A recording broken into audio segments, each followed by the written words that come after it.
Hello students, welcome back to my channel. Exercise 1.2 का देखिए, इसमें हमको क्वेश्चन बनाने के लिए निम्नलिखित संख्याओं को अभाज्य गुणनखंडों के गुणनफल के रूप में व्यक्त कीजिए। ओके, तो हमको इसमें देखिए करना क्या है कि सबसे पहले हमको इसमें नियम जानना है कि हमको सबसे पहले इसमें प्राइम फैक्टर निकालना है इसका 140 का, 156 का, 3825 का, फिर 5005 का, फिर 7429 का। इसका क्या करना है, हमको एलसीएम निकालना है। तो इसके लिए हम क्या करेंगे, सबसे पहले इसका थोड़ा सा हम रूल लिख लेते हैं। ओके, 2 से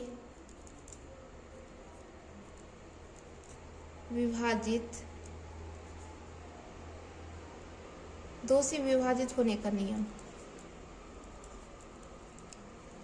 थोड़ा सा रूल लिखेंगे।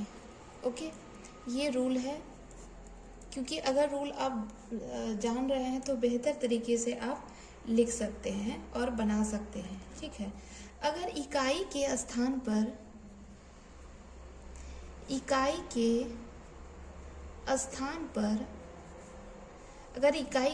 पर 0 मेरा रहे, 2 रहे, 4 रहे, 6 रहे, 8 रहे, तो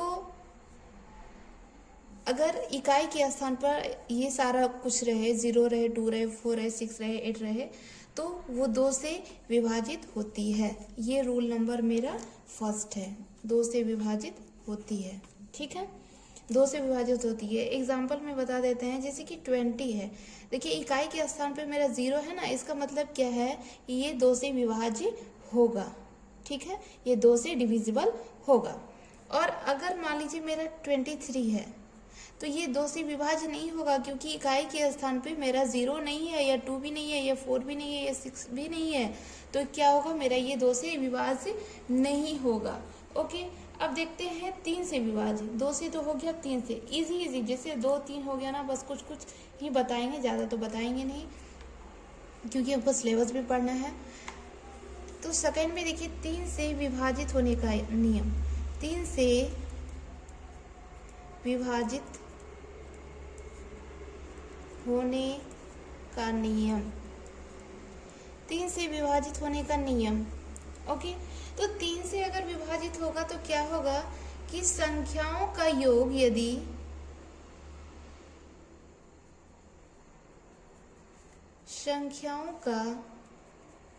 योग अगर मान लीजिए संख्याओं का योग यदि 3 से विभाजित है, तो पूरी संख्या 3 से विभाजित होगी, 3 से विभाजित होगी।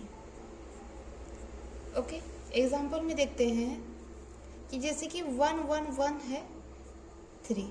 ओके, अब देखिए क्या है कि इसका हमको इस तीनों को जोड़ना है, 1 + 1 + 1, इस तीनों को हम ऐड किए, तो इस तीनों का जोड़ कितना हो गया, मेरा 3 हो गया। ऐड हुआ ना 3, 1 2 3 हुआ 3। इसका मतलब ये क्या है, 3 से डिविजिबल है। ठीक है, ये 3 से डिविजिबल है, मतलब कि 3 से डिविजिबल होने के लिए अगर इस तीनों का योग मेरा 3 आता है, ठीक है, संख्याओं का योग यदि 3 से विभाजित है, तो पूरी संख्या 3 से विभाजित होगी।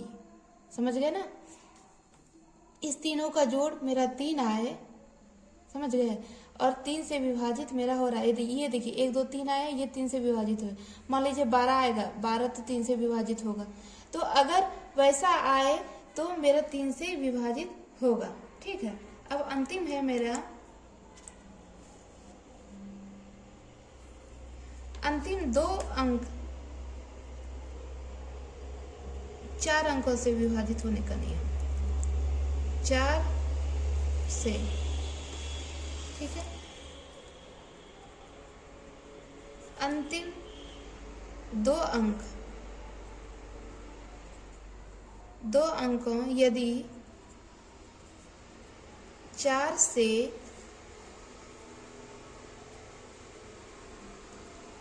4 से विभाजित है तो पूरी संख्या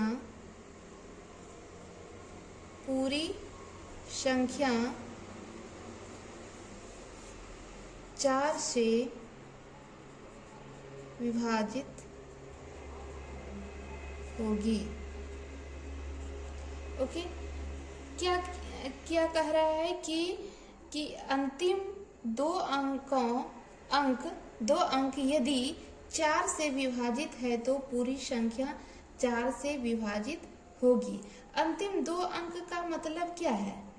अंतिम 2 अंक का मतलब क्या है कि जैसे मान लीजिए कुछ भी है, हम मान लीजिए कोई भी अंक लिख सकते हैं, 2, 3, 4, 7, मान लीजिए 0, 0, कुछ भी लिख सकते हैं, 20 मान लीजिए ले लेते हैं। ठीक है, तो ये देखिए अंतिम 2 अंक है ना, अंतिम 2 अंक यदि 4 से मेरा विभाजित हो रहा है, 4 से अगर डिविजिबल हो रहा है, कट रहा है, तो ये मेरा क्या होगा?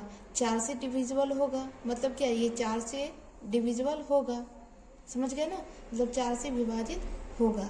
और अगर मान लीजिए यहाँ पे 23 रहता लास्ट में, तो ये डिविजिबल नहीं होता, क्योंकि ये 4 से विभाजित नहीं होगा और ये 4 से विभाजित होगा। समझ गए ना? तो इसी तरीके से क्या करना है, हम बस 3 ही बताए हैं और आगे आप लोग देख लीजिएगा, क्योंकि हमको सिलेबस बताना है, इसलिए आप लोग प्लीज़ नेक्स्ट वीडियो में हम कुछ क्वेश्चन बताएंगे, इसलिए आप लोग वीडियो को पूरा देखिए और सब्सक्राइब कीजिए, लाइक कीजिए।